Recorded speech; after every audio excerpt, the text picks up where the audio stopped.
everybody. My name is Ashlynn. Namaste from Yoga with Ashlynn, and I want to share with you about detoxification. And I thought I'd share because I am personally going through my own journey of detoxification, and it is such a powerful and essential practice in our lives that I wanted to share my personal experience and hopefully maybe share some things with you about detoxification and the importance of it that you might not be aware of. So, first of all, why do we need to detox? So, detoxification is so critical because in our day to day activities, our diet, our habits, we tend to have maybe sometimes wrong diet, greasy food, fatty foods, sugary foods, salty foods, and also habits, not enough sleep, overwork, stress, anxiety, and all of these things create impurities in the body, toxins in the body. And what a lot of people don't really give a lot of thought is to undigested food. So many times we know when we have a lot of undigested food in the body and toxins accumulating because of constipation, um, indigestion, you should be able to, with full awareness of yourself, feel when the body is not working at its optimal levels, particularly the digestive system. So we must detox. And there's many ways of detoxing. Some are more suitable for certain people. But today I'll share with you the detoxification process that I am currently undertaking. The first time I did it was last year when I was doing my yoga teacher training. It's an amazing, very powerful detox, and it is one of the detoxification techniques that we teach in the practices of Hatha Yoga called Shat Karma. So Shat, Shat, the word means six, and karmas is activities. So we do six cleansing techniques, six very important cleansing techniques in Hatha Yoga, and one of them is an intestinal cleanse. And the name of this intestinal cleanse is Shanka Prakshalana. And I know I just said a whole lot, but the word Shanka is representing our digestive tract, our intestines, because it's like a conch, right? And then Prakshalana is deep cleansing. So this particular cleansing technique cleanses the entire alimentary system from the mouth to the anus. So if there's any undigested food, toxins, impurities in the digestive tract, all of them get thoroughly cleansed. And this is important to avoid illness, disease. What we take for granted is that a lot of the ailments that we experience in our body, aches and pains in the joints, and things like that, are because of issues in our digestive system. Okay, so the process that we take for this is basically drinking salt water. So it's very natural. Obviously, it might not be ideal for anyone suffering from high blood pressure, but it's drinking salt water, performing a series of yoga postures, or as we call them, asanas, that are helping to aid the digestive process. There are two versions of this technique. One is a lighter version called lagu. Lagu in Sanskrit means light. So it's a lighter version, and it can be done once a week if needed. Sometimes we've had a lot of bad eating and whatever else that brings toxins and impurities into the body. And so that cleansing can be done just as a lighter version. And then there's the full version, which is what I want to talk a little bit more about because that's what I have just completed, which is a complete cleanse. And after the complete cleanse, you must follow a very light diet, eating foods that are very easy to digest. So with that in mind, I want to share with you the diet that we follow when we practice full Shanka Prakshalana, which is called Kitchari.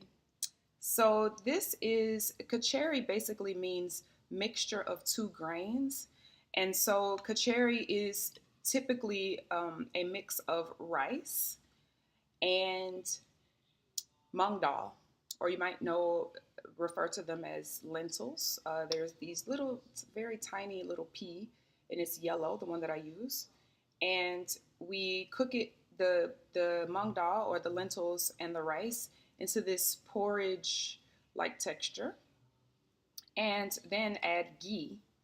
So if you don't know what ghee is, it is a form of clarified butter. Now, for those who are vegan, you might be saying, ew, I'm not going to have that. But if you're vegan, you can easily substitute with coconut oil. The whole point is to give the body food, again, that is very easy to digest and is also nourishing for the body. And you will find that amazing changes start to happen. The mind becomes so clear. We, you know, let go of things that we usually allow in our mind and our mental state to cloud our judgment, to cloud our thinking. All of that gets pushed out, which is a beautiful thing. So for me, today is day 18 that I have been eating this meal for breakfast, lunch, and dinner, and only drinking water, and I feel fantastic. I have amazing amounts of energy. I teach a lot of yoga classes, and it has given me lots of energy. My joints, my knees, my ankles, everything feels very lubricated. My body feels very light. So naturally, you will lose a bit of weight. You can eat as much of the kitchari as you like. It's not any limitations on the amount that you eat. You eat whenever you're hungry and until you feel full. And that's very important to do actually, so that a lot of air and wind doesn't get trapped into the digestive system, creating bloating.